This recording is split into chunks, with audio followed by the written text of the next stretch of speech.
बिस्मिल्लाहिर्रहमानिर्रहीम अस्सलाम वालेकुम। नाजरीन, बनी इसराइल में दो भाई रहा करते थे, जिनमें से एक मुसलमान और दूसरा काफिर था।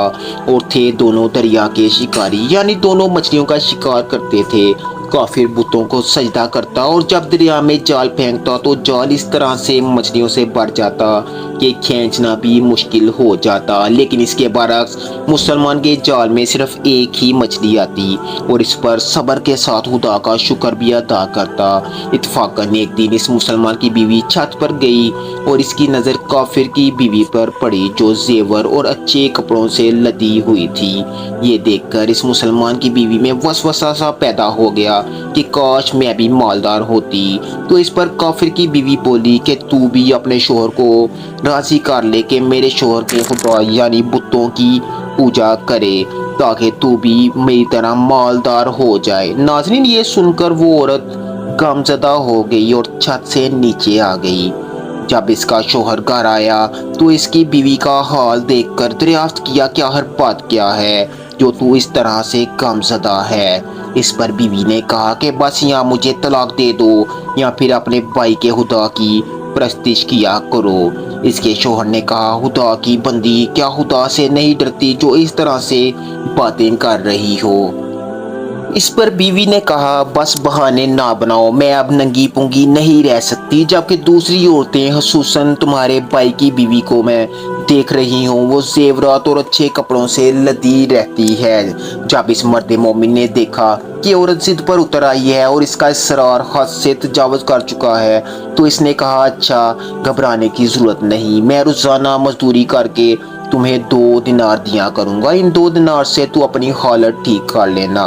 नाजरीन, इस बात पर इस औरत को कुछ तसल्ली मिली। अब वो मर्द मोमिन सुबह सुबह घर से मजदूरी के लिए निकलता तो इसे कहीं भी काम नहीं मिलता, इसकी बात भी कोई ना सुनता और ना कोई मदद करता। बिलाहिर वो थक हार के दरिया के किनारे पर पहुंचा और शाम तक अल्लाह की इबादत में मसरूफ रहा। शाम को जब घर आया तो बीवी ने दरियाफ्त किया, मियाँ आज तुम कहाँ थे? वो कहने लगा, मैं बादशाह की खिदमत में था और बादशाह ने 20 दिन काम करने की शर्त रखी है। इस पर बीवी ने कहा कि बादशाह तुम्हें क्या देगा? शोहर ने कहा कि मेरा बादशाह बड़ा करीम है और इसके खजाने माल दौलत से भरे हुए हैं, वो तुझे वो देगा जिसकी तुझे जरूरत है। इसके बाद खुदा की इबादत में मसरूफ रहने लगा। तीसरी रात हुई तो बीवी ने कहा, सुनो मियाँ, अगर तुमने कल मुझे मजदूरी लाकर ना दी तो मुझे तलाक दे देना। नाजरीन, ये सुनकर इस मर्द मोमिन को बहुत परेशानी लाहक हुई और तीसरी सुबह इसने एक यहूदी से कहा कि तुम मुझे अपने साथ काम पर रख लोगे। ये सुनकर यहूदी कहने लगा कि तुमको मजदूरी मिल जाएगी, लेकिन शर्त ये है कि मेरे पास तुम्हारे खाने का कोई इंतजाम नहीं होगा।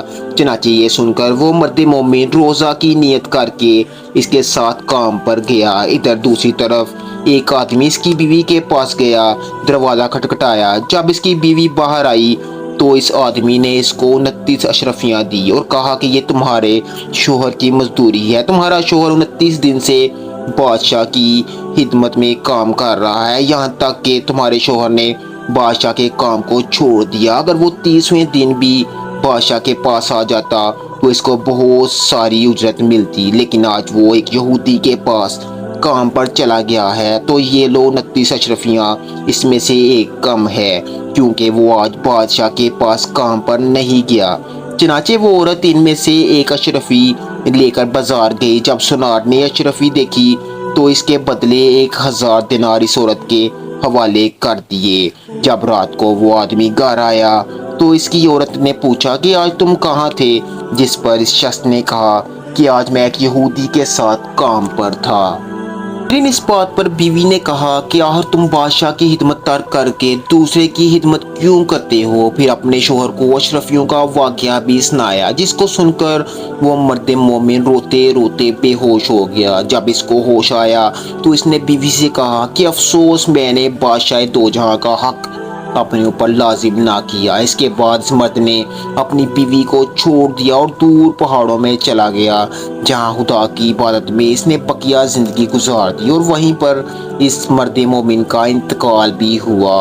मोहतरम नाजरीन, अल्लाह के खजाने में कोई कमी नहीं, वो बंदे को इसकी इबादत का صلہ ضرور دیتا ہے، البتہ کئی بار کسی حکمت کی بنا پر دیر ہو جاتی ہے، لیکن اندیر نہیں، وہ اپنے بندوں کو ضرور سنتا اور دیتا ہے۔